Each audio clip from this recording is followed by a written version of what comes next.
ഇനി first on 24. Kollam കുട്ടിയത്ത് ambulance ഡ്രൈവറെ മർദ്ദിച്ച സംഭവത്തിൽ പോലീസ് എഫ്ഐആർ തള്ളി ambulance driver Bivin Lal. Watch മോഷ്ടിക്കാനാണ് അക്രമികൾ ശ്രമിച്ചതെന്നായിരുന്നു എഫ്ഐആർ പറയുന്നത്. രോഗിയുമായി പോയ ആംബുലൻസ് തടഞ്ഞു നിർത്തി ആക്രമിക്കുകയായിരുന്നുവെന്ന് ഡ്രൈവർ ബിവിൻ ലാൽ 24നോട്. അവർ നമ്മളെ അറ്റാക്ക് ചെയ്യുക എന്നുള്ളൊരൊറ്റ ഉദ്ദേശത്തിൽ തന്നെ വന്ന രീതിയിലാണ് നമുക്കത് ഫീൽ ചെയ്തത്. ആംബുലൻസിനെ അറ്റാക്ക് ചെയ്തപ്പോൾ ആ ആംബുലൻസിൽ വളരെ മോശം കണ്ടീഷനിൽ ഉണ്ടായിരുന്ന ഒരു രോഗി ഉണ്ടായിരുന്നു.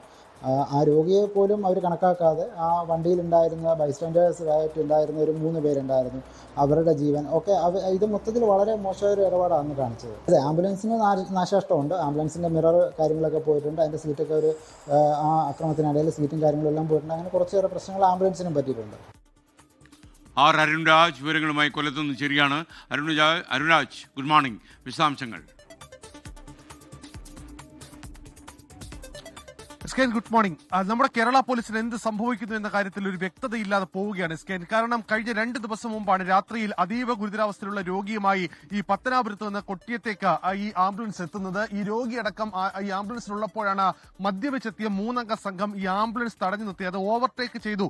ആംബുലൻസ് ഓവർടേക്ക് ചെയ്തു എന്ന കുറ്റത്തിന്റെ പേരിൽ ആംബുലൻസിനെ ഓവർടേക്ക് ചെയ്ത് ആംബുലൻസ് അടിച്ചു തീർക്കുകയും ഡ്രൈവറെ അടിക്കുകയും ചെയ്യുന്ന കാര്യങ്ങളടക്കം ഉണ്ടായത്. ഇതിന്റെ ദൃശ്യങ്ങളടക്കം പുറത്തു വന്നതാണ്. പക്ഷേ കൊട്ടിയം പോലീസ് രജിസ്റ്റർ ചെയ്തിരിക്കുന്ന കേസിൽ ഡ്രൈവറുടെ വാച്ച് മോഷ്ടിക്കാനാണ് ഈ പ്രതികൾ എത്തിയതെന്ന നിസ്സാര വകുപ്പുകൾ മാത്രമാണ് ചുമത്തിയിരിക്കുന്നത്. കഴിഞ്ഞ 2 ദിവസമായി ഈ പ്രതികളെ പിടികൂടാൻ പോലും കൊട്ടിയം പോലീസിന് കഴിഞ്ഞിട്ടില്ല എന്നുള്ളതാണ് ഏറെ നിർഭാഗ്യകരമായ കാര്യം. ഇപ്പോൾ ആംബുലൻസ് ഡ്രൈവർ തന്നെ ഈ മാധ്യമങ്ങൾക്ക് മുമ്പിൽ, അത് നമ്മുടെ മുമ്പിൽ തന്നെ ഇപ്പോൾ വ്യക്തമാക്കുകയാണ്, തന്നെ അടിക്കാനല്ല, തന്റെ വാച്ച് മോഷ്ടിക്കാനല്ല, തന്നെ അടിക്കാനും അതുപോലെ തന്നെ ആംബുലൻസിനെ ആക്രമിക്കുകയും അടക്കമാണ് ചെയ്തത്. ഒരു രോഗിയുമായി പോയ ആംബുലൻസ് നടുറോഡിൽ തടഞ്ഞിട്ട് ഇത്രയധികം ഭീകരാന്തരീക്ഷം സൃഷ്ടിച്ചിട്ടും പോലീസിന്റെ ഭാഗത്തുനിന്ന് കാര്യമായ ക്രിയാത്മകമായ ഇടപെടൽ ഉണ്ടായില്ല എന്ന് മാത്രമല്ല, പോലീസിന്റെ എഫ്ഐആറിൽ പോലും വലിയ ഒളിച്ചുകളി തുടരുന്നു. വിചിത്രമായ ഒരു എഫ്ഐആർ ഇട്ടുകൊണ്ട് ഈ പ്രതികളെ സഹായിക്കുന്ന രീതിയിലേക്കാണ് കൊട്ടിയം പോലീസ് പോയത്. എന്തുകൊണ്ടാണ് ഇത്തരം സമീപനം സ്വീകരിക്കുന്നത് എന്നുള്ളതാണ് ഏവരെയും അത്ഭുതപ്പെടുത്തുന്നത്. എന്തായാലും പ്രതികളെ 2 ദിവസം കഴിഞ്ഞിട്ടും പിടികൂടാൻ പോലും ഈ പോലീസിന് കഴിഞ്ഞിട്ടില്ല. എസ്കേൻ, ലോകത്തെവിടെയായാലും ഏത് സമയത്തും 24 വാർത്തകളും ഓഗ്മെന്റഡ് റിയാലിറ്റി പാക്കേജുകളും എക്സ്പ്ലെയിനറുകളും വിശദമായി കാണാൻ